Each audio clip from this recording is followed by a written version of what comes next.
बिस्मिल्लाहिर्रहमानिर्रहीम। अस्सलाम वालेकुम।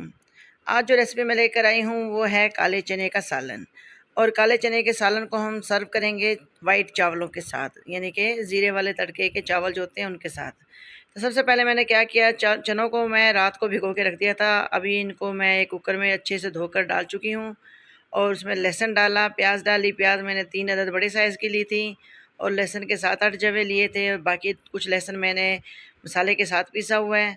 और इसके अंदर चला गया नमक 1.5 टीस्पून और इसमें चला गया ज़ीरा और खुश्क धनिया इकट्ठे मैंने पीस लिया था, वो डाल दिया मैंने इसके अंदर।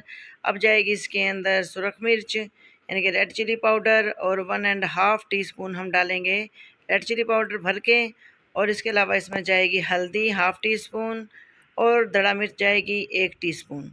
तो ये इसके अंदर बेसिकली जो मसाले हैं वो यही जाएंगे इसके अंदर, ज़्यादा मसाले इसके अंदर नहीं जाएंगे। तकरीबन इसके जो मेन मसाले होते हैं वही इसके अंदर जाते हैं। तो इसको मैं डालकर अच्छे से कुकर बंद करके इसको मैं रखती हूँ चूल्हे के ऊपर और वेट लगाकर 20 से 25 मिनट के लिए इसको पकने के लिए छोड़ती हूँ। जैसे 20 से 25 मिनट हो जाते हैं, तकरीबन 25 मिनट में ये गल जाएंगे सही से। और जैसे ये 25 मिनट हो जाते हैं मैं आपको खोल कर मैं चेक करूँगी, अगर वो गल गए हुए तो फिर हम इसके अंदर मसाला डालेंगे और मसाला डालकर इसकी अच्छे से करेंगे भुनाई। तो अभी मैं कुकर को बंद करती हूँ और वेट लगाकर छोड़ती हूँ। पूरे 25 मिनट के बाद मैं कुकर का ढक्कन खोलकर चेक कर चुकी हूँ और चने बहुत अच्छे से गल चुके हैं। और अभी मैं क्या करती हूँ, मसाला मैंने पीसा है जिसमें टमाटर, अदरक, लहसुन और सब्ज़ मिर्चें थी। तो हमने 3 बड़े साइज़ के टमाटर लिए इसके अंदर और 7 से 8 सब्ज़ मिर्चें, लहसुन लिया और अदरक डाली इसके अंदर और इनको अच्छे से पीस कर मैंने चनों के अंदर ऐड कर दिया है। अब मैं इनकी अच्छे से भुनाई करूँगी। अभी ऑयल डालेंगे।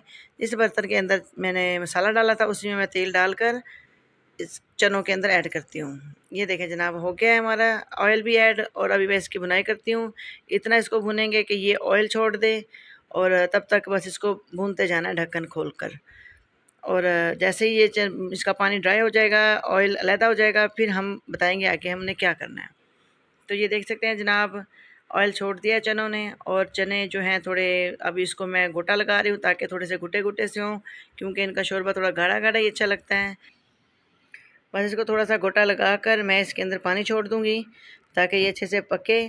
और क्योंकि हमने इनको चावलों के साथ खाना है तो इसका शोरबा थोड़ा हम यानी कि ज़्यादा रखेंगे और अगर हमने इसको खाना होता रोटी के साथ तो हम इसका शोरबा जो है थोड़ा गाढ़ा गाढ़ा रखते। तो अभी मैं इसको अच्छे सा घोटा लगा कर थोड़ा सा, यानी कि सारे ही नहीं पीस देने हमने चने, कुछ कुछ चने पीसने हैं ताकि शोरबा हमारा थोड़ा गाढ़ा हो जाए उससे। तो अभी मैं डालती हूँ इसके अंदर पानी और पानी डालकर इसको थोड़ी देर के लिए छोड़ती हूँ और जैसे ही हो जाता है फिर थोड़ी देर बाद आपसे मिलते हैं। तो जनाब, जितना शोरबा हमें रिक्वायर्ड था उतना शोरबा इसमें रह गया है। अभी मैं धनिया डाल चुकी हूँ और अभी मैं डालूँगी इसके बाद गरम मसाला और इसको कर दूँगी ढक्कन कवर। और चूल्हा मैं बंद कर चुकी हूँ बिल्कुल। हल्का हल्का जो है इसके ऊपर ऑयल आना शुरू हो गया है। चूल्हा मैं बंद कर चुकी हूँ जैसा कि मैंने आपको बताया। और जैसे इसको रेस्ट मिलता जाएगा, ये ठंडे होंगे तो ऑयल ज़्यादा ऊपर आना शुरू हो जाएगा। तो आगे भी आप देखेंगे कि ऑयल कितना इसके ऊपर आ गया है। अब मैं इसके अंदर गरम मसाला डालती हूँ इसके ऊपर और ये लास्ट में ही डलता है और इसको अच्छे से कर देंगे मिक्स। और मिक्स करते हुए मैं आपको इसके शोरबे की जो मिकदार है वो भी दिखाऊंगी कि ज़्यादा गाढ़ा नहीं होना चाहिए, क्योंकि हमने इसको चावलों के साथ लेना है। 2-3 मैंने सब्ज़ मिर्चें डाल दी इसके अंदर और इनको अच्छे से करूँगी मिक्स। और साथ ही आप शोरबा भी चेक करें। तो यही यही इसकी होनी चाहिए मिकदार शोरबे की, क्योंकि चावलों में बच्चे फिर शोरबा ज़्यादा मांगते हैं और हमें भी शोरबे के साथ ज़्यादा अच्छा लगता है। मैं इसको डिश आउट करती हूँ और आपको दिखाती हूँ कि डिश आउट करके हम चावलों के साथ इसको कैसे सर्व करेंगे। तो आपकी मर्ज़ी है, अगर आप रोटी के साथ बनाना चाहते हैं तो आप इनको थोड़ा गाढ़ा कर सकते हैं। तो अभी देख सकते हैं इसकी लास्ट लुक। और आपको हमारी रेसिपी कैसी लगी? बिल्कुल सिंपल, बहुत अच्छे तरीके से बनता है ये और इसके लिए कोई ज़्यादा जतन नहीं करने पड़ते।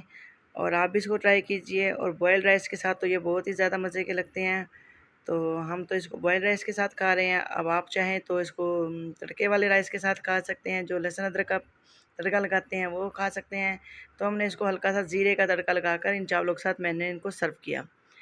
तो आपको हमारी रेसिपी कैसी लगी हमें फ़ीडबैक लाज़मी दीजिएगा और हमारे चैनल को सब्सक्राइब कीजिएगा और बेल आइकन का बटन लाज़मी दबाएँ। इजाज़त दें, अल्लाह हाफ़िज़।